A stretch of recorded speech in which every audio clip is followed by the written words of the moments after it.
In a narcissistic world like the one we live in today, loving people can often be thought of as idealistic, naive, or worse, stupid. When you think about it, it's quite difficult for someone to be both unintelligent and loving.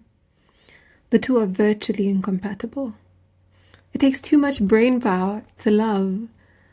You have to process your own emotions, thoughts, and feelings, regulate them enough to be able to process another individual or several individuals' thoughts and feelings, and then follow with a response in an action or words that are appropriate for the moment and preserve the safety of everyone involved. That sounds like a lot of work, a lot of brain work. Like it takes a lot of brain power. For Christians, the demands expand even further and go higher, requiring a lot more processing power. 1 Corinthians 13, verse 4 to 13. Love is patient, love is kind. It does not envy, it does not boast. It is not proud. It does not dishonor others. It is not self-seeking. It is not easily angered. It keeps no record of wrongs. Love does not delight in evil, but rejoices with the truth. It always protects, always trusts, always hopes, always perseveres. Love never fails. But where there are prophecies, they will cease. Where there are tongues, they will be stilled. Where there is knowledge, it will pass away. For we know in part, and we prophesy in part. But when completeness comes, what is in part disappears. When I was a child, I talked like a child. I thought like a child. I reasoned like a child. When I became a man, I put the ways of childhood behind me. For now we see only a reflection as in a mirror. Then we shall see face to face. Now I know in part, then I shall know fully, even as I am fully known. And now these three remain: faith, hope, and love. But the greatest of these is love. If God the Father is omniscient, all-knowing, most genius, paramount genius, and he is also love, the sum total of his being can be summarized as love. Love then is synonymous with intellectual brilliance,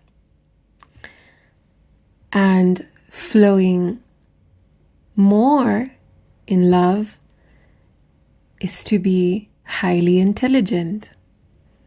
That's one thing.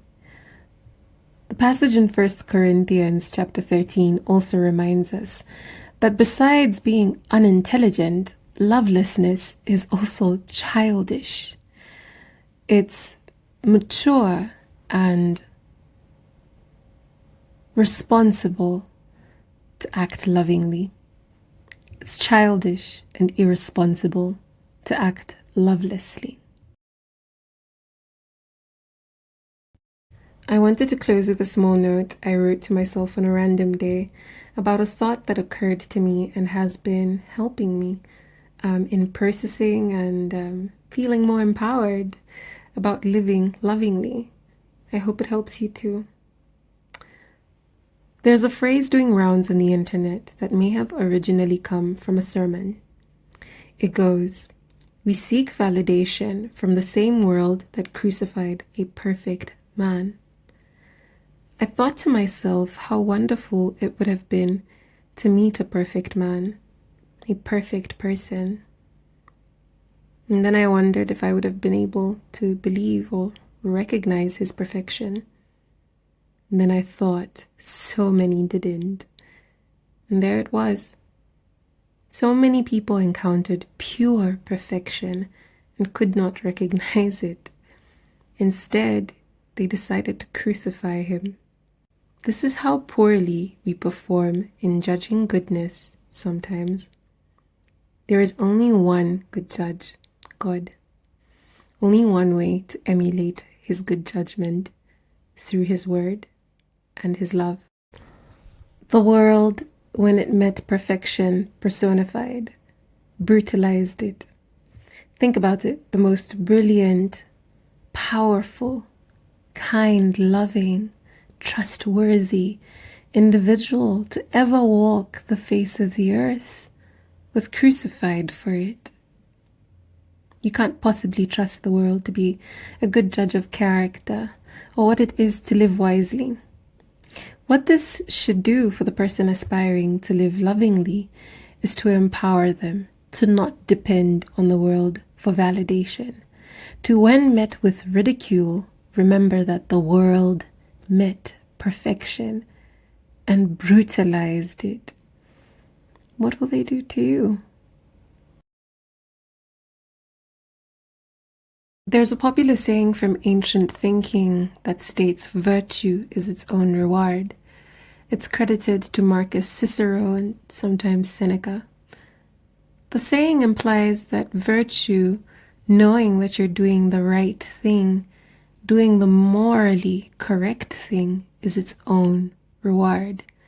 It's satisfying, should be deeply satisfying to the smart man or woman. It should be deeply satisfying to know that you're doing the correct thing, that you're doing the thing that is loving, that honors God and is right in his eyes. Unlike Seneca and Cicero, for all their ancient wisdom, for Christians, it doesn't end there. We have the deep satisfaction and rich reward of knowing that yes, we chose wisdom whenever we choose love in all its dynamic applications. In addition to this, we have the satisfaction of knowing that we are choosing to please the Almighty God. We are choosing the highest form of intelligence by both loving others and honoring God. But in addition to that, we also get the reward of eternity. 1 Corinthians 13 closes, and now these three remain: faith, hope, and love. But the greatest of these is love. When we choose to love as Christians, we're not just being obedient to God, we're also working really smart and not just hard, placing our bets on the thing that will remain in the end, the only thing that will count in the end. Because in the end, love wins.